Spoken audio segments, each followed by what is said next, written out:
Ajinomoto பயன்படுத்துற சில உலக புகழ்பெற்ற உணவு வகைகளை பத்தி தான் நான் இப்போ உங்கள்கிட்ட சொல்ல போறேன். இதுல முதலாவது இருக்கிறது KFC, ரெண்டாவது McDonald, Domino's pizza, instant noodles, அதாவது நம்ம மேகி, நிசி இந்த மாதிரிப்பட்ட சில கம்பெனிஸ், சைனீஸ் அமெரிக்கன் செயின்ஸ், அதாவது Chinese American based fast food, இந்த ஃப்ரைட் ரைஸ் இந்த மாதிரிப்பட்ட ஐட்டங்கள். இதுல ஒரு சுவாரஸ்யமான விஷயம் என்னன்னா, இந்த அஜினோமோட்டோ பயன்படுத்துற எந்த கம்பெனியுமே இதை சீக்கிரட்டா செய்யல, இதை வெளிப்படையா தான் செய்யறாங்க.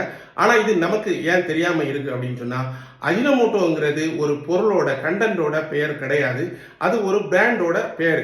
சைனால இருக்கிற ஒரு கம்பெனி இந்த ஃபுட் எல்லாம் டேஸ்ட் கூட்டுறதுக்காக ஒரு பொருளை தயாரிக்குது. அந்த கம்பெனியோட பெயர் தான் அஜினோமோட்டோ. உண்மையா அவங்க சேர்க்கிற பொருள் இல்லைன்னா மோனோசோடியம் குளூட்டாமேட் அப்படிங்கிறது தான். ஸோ இனிமே நீங்க சாப்பிட போற எந்த ரெஸ்டாரண்ட்லையும் சரி, அங்கோட அந்த ஃபுட் டீடைல் உங்களுக்கு தெரியணும் அப்படின்னா அதுல மோனோசோடியம் குளூட்டாமேட் கலந்துருக்கான்னு பாத்தீங்கன்னா அஜினோமோட்டோ கலந்துருக்கா அப்படிங்கிறத நீங்க ஈஸியா கண்டுபிடிக்க